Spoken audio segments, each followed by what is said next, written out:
Sanibonani ninjani? La kule video ngikhuluma ngokubaluleka kwephethini, ukudweba ukusebenzisa amaphethini.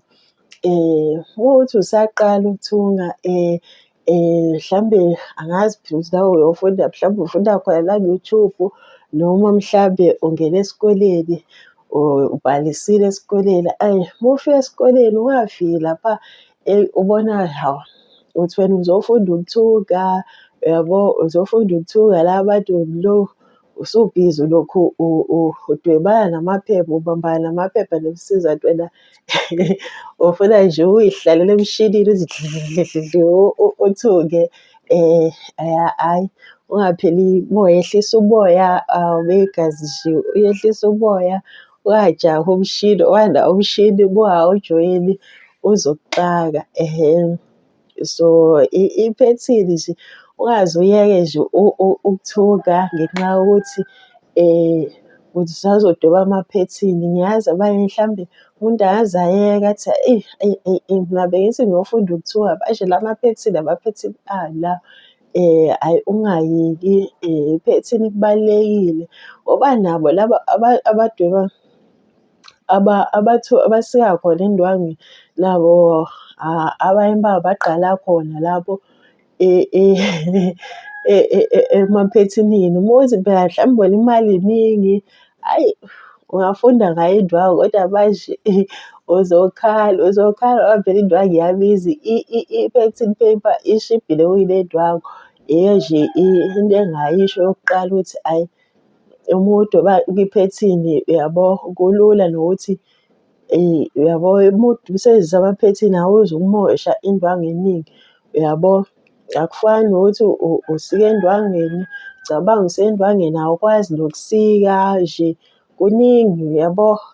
Endwangeni phela kufanele uqikelele ukuthi yonke leyo ndwangu leyo lento ozobe uyithunga uyafaka la indwangu eyanele ukuthi uzothunga ngayo, lokho bekubiza ukuthi i-sewing allowance, uyabo. So ngathi abanye nje badideke usasebenzisa yona iphethini umuntu akhohlwe ukufaka i-sewing allowance kwi-printing paper kungakanani usuyovele nje uyosika endwangeni. So ngiyayigqugquzela nje le ndaba yamaphethini.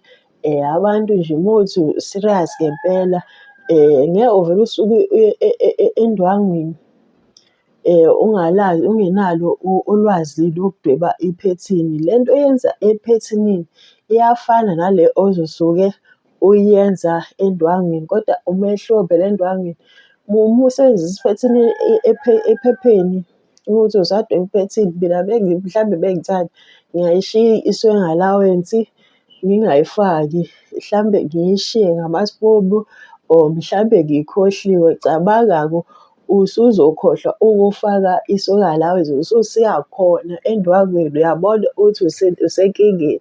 So kubalulekile ukuthi nje uma usaqala nje or mhlambe usesikoleni noma olandela umuntu la ey'nkundleni zokuxhumana o-TikTok, obani bani, o-Facebook, o-YouTube, ulandela iy'mfundiso zomuntu, uy'landele lezo y'mfundiso zomuntu lo osuke umlandela. Methi qala ephethinini uyabo fanele umlandele ngoba shuthi yena unolwazi olungcono, so uyayazi into akhuluma ngayo. Manje uzodweba kanjani? Khona iy'ndwangu ey'shibilikayo, khona nje lokhu okuthiwa i-sequence lokhu khona lezi ezinama-design o-lace. Uzodweba kanjani laphayana? Udwebe kanjani lapha ephethini laphana ngoba phela akudwebeki vele iphethini. So iphethini ibalulekile kakhulu. Mawukuthi wena usemusha la ungabuki ngokuthi hhayi la bantu bayangibambezela laba abafuni ngiphumelele. Akukho muntu okubambezelayo.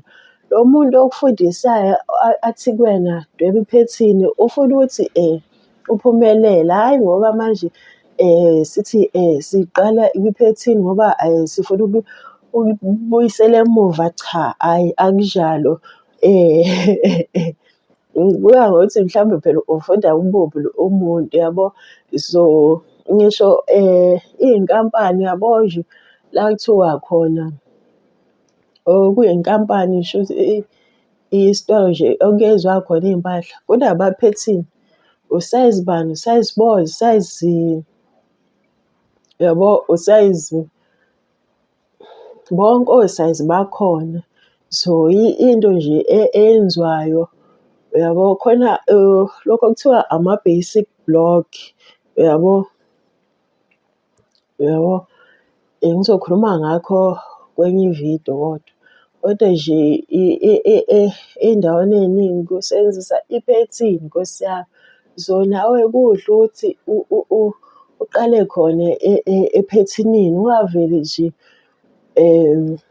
ujahe ukosiya endwangweni. Ile nto nje engifuna ukuyisho le vidiyo ukuthi nje uthi usuyaqala ukuthunga ufunde ukuthunga ungajahi ukuthi ufuna ukuyosika endwangweni ungakabi nalo ulwazi lokusika ukudweba iphethini ngoba phela le nto oyenza ephepheni iyona ozofike uyenze endwangweni. So bathi ufake ishoda awuwazi ukuthi ishoda measurement ifakwa kanjani, i-hips measurement ifakwa kanjani, uzosika kanjani endwangweni yabo. So kuhle ukuthi busaqala yabo ufunde emaphethinini. Uma kuwukuthi mhlawumbe wena ufunde endwangweni inkinga ayikho phela nalapho kodwa nje kuhle khona nje okunye nje iphethini i-right ngoba uyakwazi ukuthi wenze iy'tayela yabo. So busaqala-ke ukuthunga ukuthunga gcina ukuthi ungajahi ukuthi uyosika endwangeni yini oyosiya endwangeni ungakwazi ukusika kwi-phething paper. So into nje engifuna ukuyisho ukuthi i-phething paper nje ikusevela imali yabo, ikusevela imali ngoba usheshe uwabone amaphutha kwiphethini. Uyakwazi ukudrafta udwebe kahle lento ofuna ukuyidrafta. Lento ofuna ukuyidweba kwiphethini uyakwazi ukuyidweba uyidwebe kahle uyibone yabo. Endwangeni kubuye kube nzima ngoba uzothola ukuthi senye indwangu iyashiblika awusakwazi nokudrafta kahle iphethini yakho iphuma ingasalingani yabo. Nakhona lapho ukhohlwe nokufaka isoya allowance abanye bagcine ugcine usuyayeka uthi le nto yokuthunga inzima kanti wena oyenza ukuthunga kube nzima ukuthi ungafundi ukufunda ukudweba iphethini ujahe ukosika endwangweni. So nje bengicela nje ukuthi hhayi uma kuwukuthi uyaqala nje ukuthunga udwebe nje iphethini kokusiza ukuthi usebenzise ama-phething paper yabo. Azokusevela isikhathi useve nemali yakho, uzonga imali yakho wonge nesikhathi, zonge imali yakho wonge indwangu yakho uyabona yabo. Ngeke nje ulokhu uyi-stress-a kakhulu ngokuthi manje yazi cabanga nje uthenga indwangu ebizayo iphethini ayisaphumi kahle. So iphethini ibalulekile ya ngiyabonga.